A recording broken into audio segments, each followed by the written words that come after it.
Hello everybody, welcome to a new video of JMSpeedshop. I think I gave you a little bit of an update of the project because it's already more than a month that I filmed something about this car. So, where am I at now? So, I'm in the process of getting this car legalized on my car papers here in Holland. So, what you normally should do if you change something like I did on a car, you have to go to the RDW and get it legalized on your papers, because this car is original 4-cylinder, as you see in the beginning of this project, and now it's a V12, so I have to get it all legalized, all the weights and all this stuff, and all the modifications I did. So how far am I? I have to do one checkup. They have to do a little drive test with the car, because my axle weight on the front is what was it, 810 kilos in this particular model, and I can have only 735 kilos on the front axle. So this is the lightest version you could use as a project car, because there's no lighter version than this 190 with 735 kilos on the front. So it's a 4-cylinder with a manual transmission. If you, for example, have a 2.5 liter diesel or Evo or 2.5 16 valve, then you can have 835 kilos on the front axle, but yeah, this registration is lower, so they have to check that.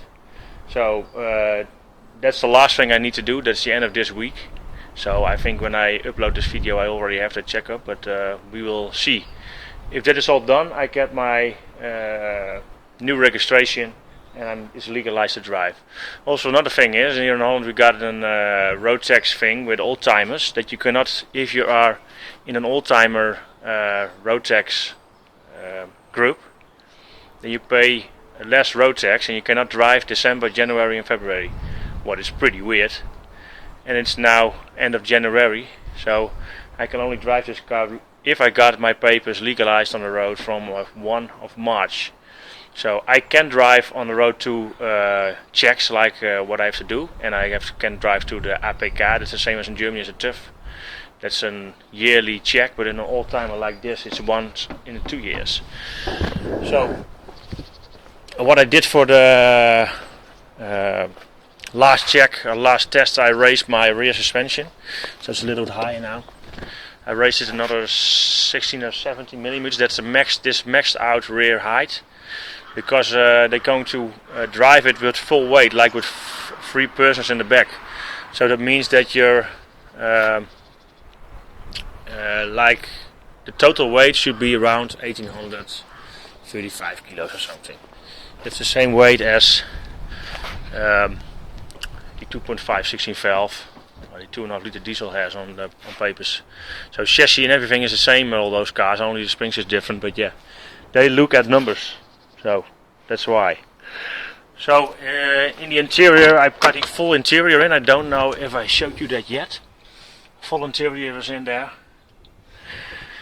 Everything fits pretty good. Also here when I raised the tunnel, everything looks very nice. The seats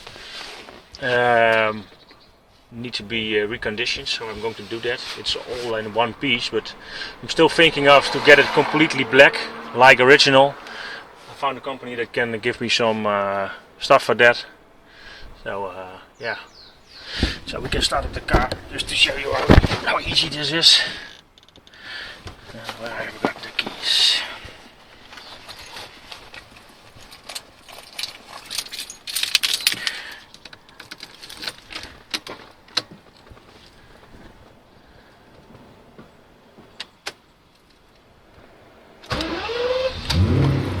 So there's no throttle, so it takes a while to get the lambda values up there, because they have to warm up again, of course.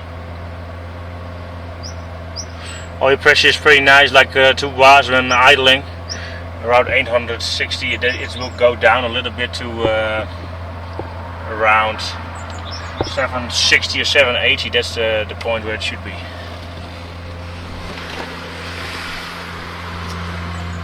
So sound is pretty good.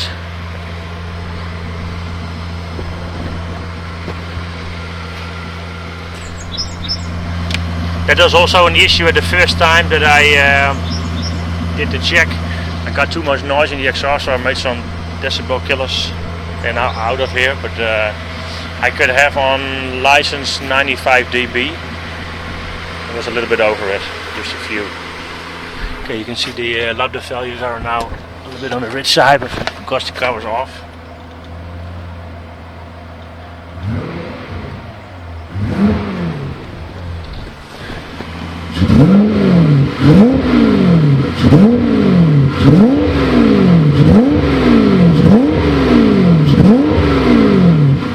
Sounds pretty nice, is it?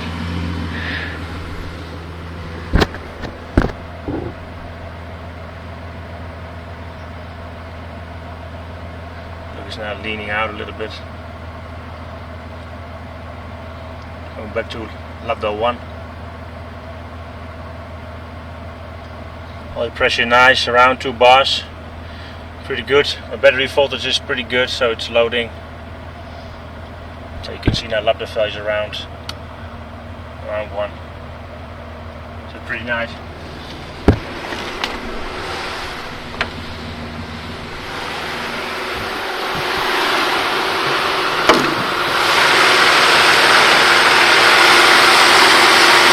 Fan is running.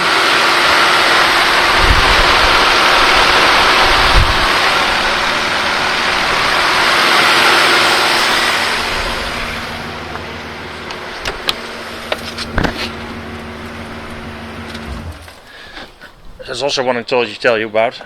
Last time I had some cooling problems with the car because originally these cars run standard with a steel fan on the front. I think I have that fan still here. Have a look. Look with this fan, this Visco fan. That's always running. So you could say that this car has from factory a too small radiator because there's just no much room. Also in the original car there is not. So if you're standing still, it's the best temp. If you're driving, the temperature stays around 86 degrees Celsius.